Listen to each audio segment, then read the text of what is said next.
masih bersama founder dan juga CEO Gojek, Nadiem Makarim. Yang akan berbagi cerita tentang perjalanan Gojek sejak dulu hingga hari ini dan rencana Gojek ke depannya. Ya. Jujur tadi juga cerita-ceritaan bahwa gue kalau gak ada Gojek mungkin ya. Sekarang sudah ketergantungan. Ketergantungannya luar agak susah biasa. sih. Iya. Tadi Mas Nadiemnya kesini naik Gojek ya? Iya. Karena Atau macet. pasti telat, nggak nyampe. Nah itu dia. Itu dalam sehari, oke, Desta, dalam sehari berapa kali buka aplikasi atau order Tadi barusan GoFood? sebelum live Iya. gue pesen somai. Oh ya? Iya, Pakai Gojek. GoPay nggak? Enggak. Oh, oke. Biasa pakai Gojek lagi kosong. Oh, iya. Karena buru-buru saya, kepanjangan ya saya ceritain. Ya, pokoknya intinya begitulah ya. Iya. Baru-baru ini Gojek berhasil menjadi dekakon pertama dari Indonesia. Wow. Gimana Mas Nadiem sendiri tanggapannya menaik kabar Gojek yang kini sudah menjadi dekakon? Dekakon tuh berarti 10 billion. Iya. Wow. Tapi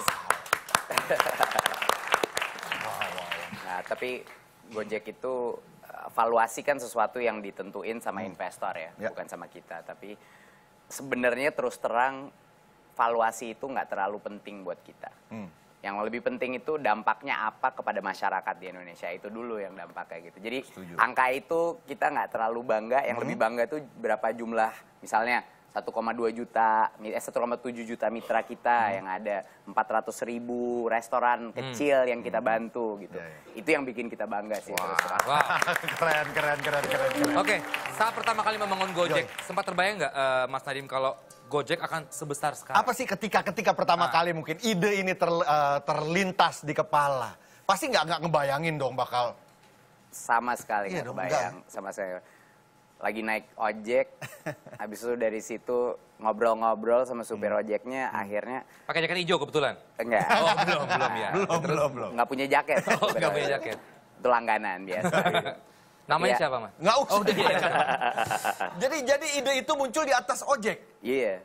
Dan akhirnya ribet banget sih naik ojek dulu kan. Oh iya. Suka ditembak harga. Betul, iya. Juga kalau lagi butuh nggak ada, Betul. kalau lagi nggak butuh malah Banyak menu-menuhin di pangkalan. pangkalan. Jadinya dan mereka juga penghasilannya tuh nggak seberapa gitu. Jadi kalau menurut saya harusnya ada cara sistem yang lebih baik. Mereka bisa kerja yang lebih full seharian dengan suatu sistem. Barulah lahir konsep Gojek gitu. Wow, Karena as menurut simple as that ya sebenarnya. Iya, karena orang lain selalu ngiranya ojek itu ya mungkin suatu tradisional public transport aja gitu yang nggak ada value-nya nggak terlalu tinggi. Tapi buat saya mereka adalah suatu sektor yang sangat valuable bagi seluruh masyarakat, bukan buat nganterin orang aja tapi buat nganterin barang, hal-hal lain. Sampai sekarang nggak ada yang percaya bisa nganter beli makanan dulu. Sekarang GoFood di mana-mana gitu. Jadi mungkin perbedaannya saya sama orang lain, saya yang percaya potensi supir-supir ojek itu, tapi orang lain nggak percaya gitu. Tapi menurut Mas Nadiem, Wow. kunci kesuksesan Gojek sendiri itu sebetulnya apa sih? Kunci kesuksesan Ya. Gojek.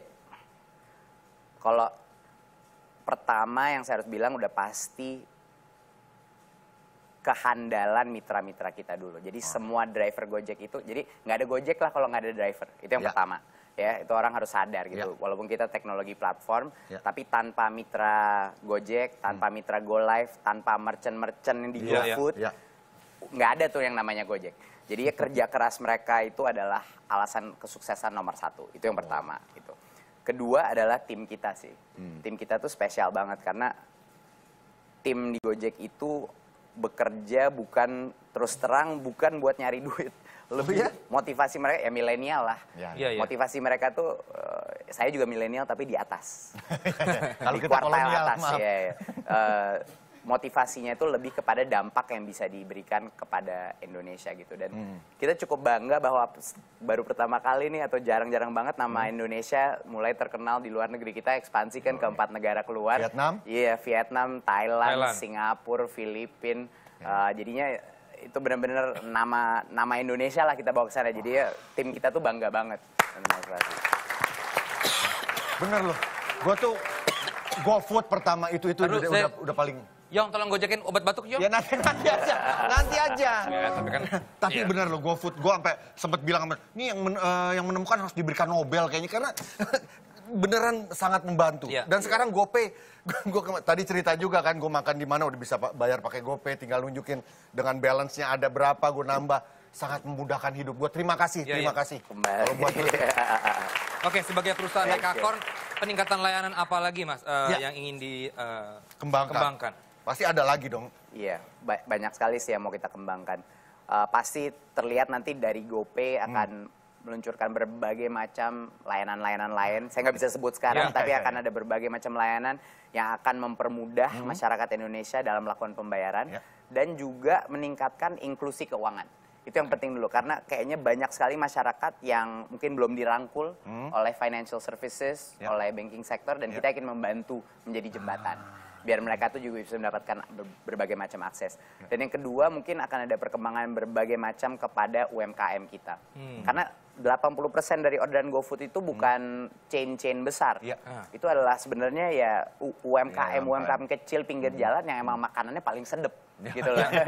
Jadi zaman dulu kan kalau orang kaya nggak akan pernah datang ke situ kan. Sekarang semuanya mesen lewat GoFood. Jadi itu benar-benar pemerataan sosial. Untuk kita beli ketoprak pinggir jalan juga. Iya, tapi nggak bakal kan pergi ke sana buat nongkrong 2 jam. Mungkin, tapi maksudnya waktunya juga mungkin nggak sempat. Istri saya juga kebetulan memakai jasa ini juga untuk usahanya.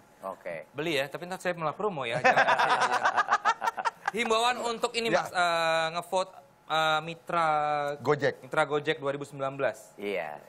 Nah, jadi jangan lewatkan kisah inspiratif dari para mitra juara Gojek 2019 yang akan tayang 12 April 2019 ya. Mata gue kurang kelihatan. Sampai jam 12 malam ini pemirsa masih bisa ikutan voting melalui aplikasi Gojek. Ya, langsung saja. Masih bisa di voting nanti di net juga ya tayangnya ya. Betul. Minggu depan. Tanggal 12 April jam 9 malam akan ditayangkan. Jadi ya mohon semuanya voting. Malam ini tutup ya? Malam ini tutup ya. Kisah-kisah inspiratifnya seru banget.